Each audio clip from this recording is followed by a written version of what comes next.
लोगों ने कभी अपने पैर पर कुल्हाड़ी मारी है? नहीं ना, मैंने मारा था, वो भी हथौड़ा, बहुत जोर का। वही चीज मेरे आगे चल के मौत का कारण बन सकती थी।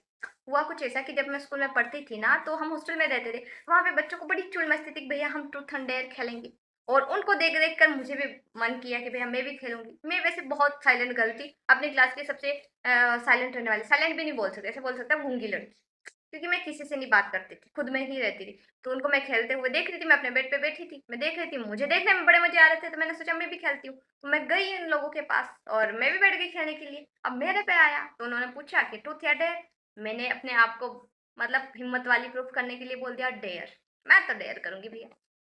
उन्होंने मुझे दिया भी क्या कि तुझे अपने भाई को बोलना है कि तू तेरी वाले से बात नहीं कर पाता, मेरे वाले से बात कर ले। सोचो, 8th क्लास में बोल रही हूँ, ये लड़कियां मुझे ये डेयर दे रही है। और मैंने ना सोचा ना समझा, मैंने एक्सेप्ट कर लिया।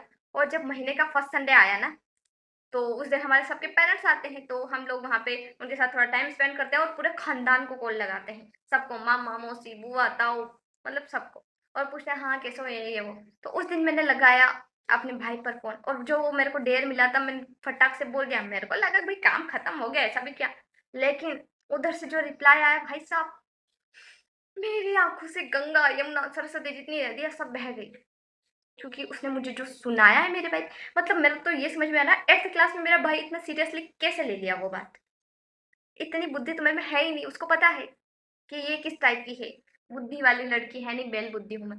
वो उसने मुझे जो सुनाया है, जो सुनाया, इतना रोई मैं उस दिन, मेरे को खुद ही समझ में नहीं आ रहा था कि मेरे को सुना किस बात के लिए रहा है। लेकिन जो सुनाया है, उसके बाद वो मेरा कजन ब्रदर था। मैंने फिर अपने रियल ब्रदर को कॉल किया कि भैया मैंने तो काली भैया के साथ मजाक किया था, उन्होंने मुझे इंदा सुना दी। मैं ऐसे बोल रही थी, रो रही थी, क्योंकि फिर मैंने उनको बता दिया, फिर भैया ने बोला मैं संभालूंगा, छोड़। फिर मैंने दीदी को, मैंने पूरे खानदान को भी बता दिया कि मैंने ये मजाक किया। देख लो मेरी बुद्धि, इससे से अंदाजा लगा सकते हो कि मैं कितनी बैल बुद्धि हूँ।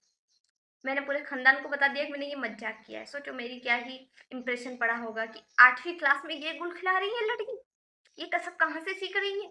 अच्छा वो मुझे स्कूल से ना निकाला, क्योंकि जैसे मेरे घर वाले हैं वो निकाल भी सकते थे। बड़े ही पुराने ख्यालात के हैं। पर अच्छा हुआ मेरी किस्मत ठीक थी कि उन्होंने मेरे मजाक को मजाक में ही लिया, और उस दिन मैं बच गई। लेकिन मैंने डिसाइड किया कि भैया आज के बाद ट्रूथ एंड डेयर में कभी नहीं खेलूंगी, और जिंदगी में मैंने खेला भी नहीं। क्योंकि मेरी बुद्धि पर मेरे को यकीन है कि मैं कुछ कांड ही करूंगी, और ऐसे कांड होते हैं मेरी जिंदगी में कि मैं खुद को ही नर्क की खाई में धकेल देती हूँ। मतलब भगवान जब सही में अकल बांट रहा था ना, तब मैं वो लेने पहुंची ही नहीं। पता नहीं क्या कर रही थी।